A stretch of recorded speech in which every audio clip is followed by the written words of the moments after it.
예수께서 신 포도주를 받으신 후에 이르시되 다 이루었다 하시고 머리를 숙이니 영혼이 떠나가시니라. 여러분의 소원은 무엇인가요?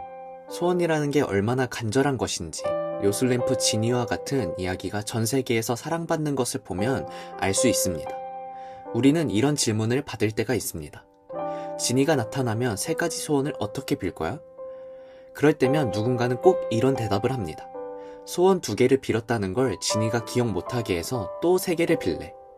우스운 것 같지만 사실 꽤 솔직한 대답입니다. 인간의 욕심이 얼마나 끝이 없는지를 보여주기 때문이죠. 그런데 이런 모습에서 더 중요한 점은 소원이 무한정 주어진다고 해서 내 인생이 온전해질 수 있냐는 질문입니다. 우리에게 요술램프는 없었지만 꽤 많은 소원을 가지고 있었고 지나고 보니 꽤 많은 소원이 이루어졌습니다. 그럼에도 우리가 계속 허전한 이유는 내게 진짜 필요한 게 무엇인지조차 모르기 때문입니다. 오늘 본문에서 예수님은 십자가에서 죽으시기 직전 다 이루었다고 말씀하십니다. 원어를 살펴볼 때 다 이루었다라는 말은 단순히 끝났다는 말이 아닙니다. 당시 상인들이 빚을 다 갚았을 때 영수증에 완제라고 기록하던 표현입니다. 즉 완전히 청산됨, 더 이상 남은 채무 없음이라는 선언인 것입니다. 예수님이 이루신 것은 우리가 부자가 되는 것도, 높은 자리에 앉는 것도, 그리고 인기를 얻는 것도 아니었습니다.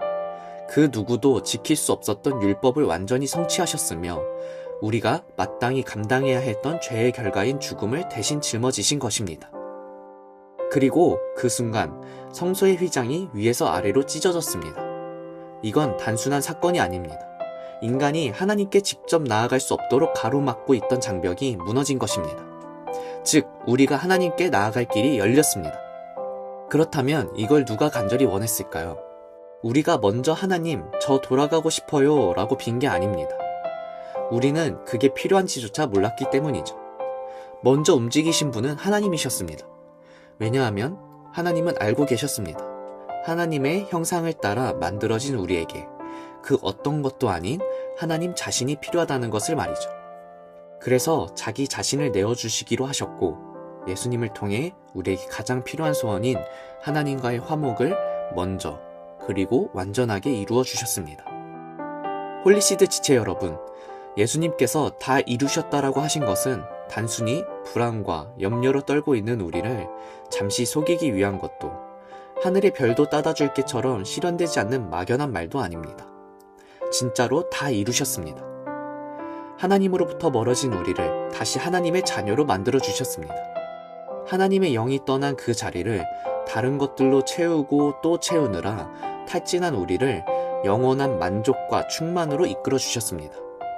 이제는 자신의 목숨을 내어주시면서까지 우리에게 허락하신 이 값진 선물을 온전히 누리는 삶이기를 간절히 소망합니다.